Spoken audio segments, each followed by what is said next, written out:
अस्सलाम वालेकुम। सो कहा था कि शॉर्ट्स मत करना, शॉर्ट्स मत ट्राई करना मार्केट के अंदर, ये एक्सपेरिमेंट्स जो शॉर्ट्स वाला करना है, इसको रहने देना। पंप होती हुई मार्केट देख ली। अब चलो फँसे होते हो कि शॉर्ट्स ले ली थी, उसमें स्टक हो गए या लॉन्ग्स के अंदर आपको वो ये आपका ये क्वेश्चन कि मुझे क्या लगता है कि कहाँ तक मार्केट जा सकती है या ऑल्ट्स मार्केट क्या वापस उन रेंजेस में आएगी। सो इस चीज़ के ऊपर आप लोगों को समझा देता हूँ। आज डेटा आया, उस चीज़ के बारे में भी मैं आपको बता देता हूँ। तो जो हमारे पास एक मैक्रो इकोनॉमिक डेटा आया, सबको पता है कि वो बुलिश डेटा था, ठीक है? अब वो बुलिश डेटा इस वे में भी था कि मार्केट जो है वो हमारे पास इनडायरेक्टली तौर पर रेट कट की तरफ लेकर जाता है जब हमारे पास डॉलर वीक होता है। जब हमारे पास डॉलर वीक होगा उसके अंदर क्रिप्टो करेंसी जो है वो इम्पैक्ट लेती है बुलिश। अब डॉलर कब वीक होता है? जब हमारे पास रेट कट्स का सिनेरियो बनता है। तो रेट कट्स का सिनेरियो कब बन रहा है? इसी मंथ के अंदर हमारे पास फेड चेयर पॉल जो है उसके रेट कट के चांसेस बहुत ज़्यादा हैं कि वो रेट कट देगा। अब मैं मेन चीज़ ये है कि वो 0.25 बेसिस का रेट कट देता है या 0.50 बेसिस का रेट कट देता है। ये 2 चीज़ें बहुत इंपॉर्टेंट हैं। इन चीज़ों को समझ लो। अगर 0.25 बेसिस का रेट कट आता है तो हमारे पास तब भी डायरेक्शन बुलिश ही होगी और 0.50 बेसिस का रेट कट आता है तब भी डायरेक्शन बुलिश ही होगी।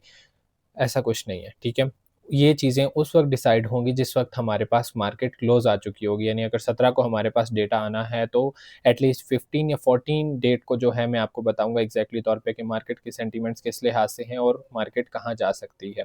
करंटली तौर पर जो अगले डेटाज़ आ रहे हैं, अनएम्प्लॉयमेंट क्लेम्स आ रहे हैं, उसके अलावा PC price index, core index सारे के जितने भी डेटाज़ आ रहे हैं, वो बुलिश हैं। ओवरऑल मार्केट को वो एक हेल्दी रास्ते की तरफ लेकर जा रहे हैं। बट कमेंट सेक्शन मैंने कल की वीडियो का देखा था जिसके अंदर मेन चीज़ ये थी कि इथेरियम को कहाँ पे बाय करें और बीटीसी को कहाँ पे बाय करें। बीटीसी के लिए हमारे पास एक रेंज बनती है, अगर वो यहाँ से रिजेक्शन लेता है 1,12,000 पे इस टाइम करंटली बीटीसी खड़ा हुआ है और अगर वो इस पॉइंट से ऊपर डे की क्लोजिंग नहीं दे पाता है, यानी 1,12,500 से ऊपर कोई डे की क्लोजिंग नहीं आती है हमारे पास, तो आपको 1,06,700 या 800 का लेवल नज़र आएगा दोबारा, ठीक है? 1,06,800 से 1,06,700। ऑल्ट्स कितना ब्लीड लेंगे? नोबडी नोज़ कि ऑल्ट्स इस दफ़ा ब्लीड लेंगे या नहीं लेंगे। क्यों? क्योंकि एक दफ़ा यूएसडीटी डोमिनेंस की भी क्लोजिंग हो जाए डेली और डोमिनेंस का चार्ट बेसिकली कुछ इस तरह शो कर रहा है कि वो एक रेजिस्टेंस पे खड़ा हुआ है। यानी करंटली रिजेक्शन ले रहा है और ऑल्ट्स की डोमिनेंस यानी अदर्स डोमिनेंस हमारे पास सपोर्ट पर है। जो कि इस चीज़ को शो कर रही है कि हमारे पास अभी भी जो है स्टेबल कॉइन्स में से पैसा निकल कर ऑल्ट्स के अंदर जा रहा है इनडायरेक्टली तौर पर और ऑल्ट स्ट्रॉन्ग है, यानी ईथ का बीटीसी का पेयर वो स्ट्रॉन्ग है बनिस्बत बीटीसी के, ठीक है? यानी बीटीसी का पेयर स्ट्रॉन्ग नहीं है, ईथ का पेयर स्ट्रॉन्ग है, यानी ईथ बीटीसी का पेयर जब स्ट्रॉन्ग होता है ऑल्ट्स के अंदर तब हमारे पास मोमेंटम आता है। लंबी बात किए बगैर एक छोटी-सी बात समझाता हूँ कि हम इस वक़्त प्रॉफ़िट्स में आ चुके हैं अपने ऑल्ट्स के अंदर, यानी राउंड अबाउट मैंने कहा था, कल कहा था कि 5 कल की हाँ, कल मैंने एक और चीज़ कही थी कि अगर हमारे पास कल की क्लोज़िंग 5 बजे की बुलिश होती है, तो हमारे पास पंपिंग नज़र आएगी इस वीक के अंदर।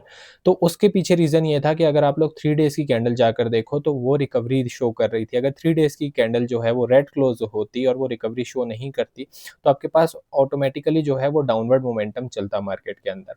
Macro economically, micro economically, psychologically और फंडामेंटली तौर पर मार्केट जो है वो सिर्फ़ और सिर्फ़ एक ही डायरेक्शन देना चाह रही है, वो बुलिश सेंटीमेंट की तरफ है। लेकिन ये ऐसा नहीं है जो नज़र आ रहा है कि भई मार्केट जो है वो बुलिश इम्पैक्ट दे रही है तो वो बुलिश जा रही है, ऐसा नहीं है। ये हिडन बीच में जो है कुछ ट्रेंड्स बन रहे हैं जो सिर्फ़ एक चीज़ को इंडिकेट कर रहे हैं कि मार्केट बुलिश है हमारे पास, ठीक है? मार्केट का बुलिश होना बहुत ज़रूरी है इस पॉइंट पर हमारे एग्ज़िट्स के लिए भी और हमारा एग्ज़िट जो है वो राउंड अबाउट अभी हम प्रॉफ़िट्स में आ चुके हैं लेकिन हम 10% टू 12% मज़ीद मार्केट में पंप आएगा, हम तब ऑल्ट्स का एग्ज़िट देखेंगे। इन केस सेंटिमेंटल चेंज हुआ, कुछ भी हुआ वो आपको नज़र आ जाएगा। इस मंथ के अंदर अपनी बाइंग्स को लो मत रखना, यानी क्लोज़ मत कर देना कि बस डर कर किसी पॉइंट पे क्लोज़ कर देना। इस मंथ आपको प्रॉफ़िट्स मिलेंगे।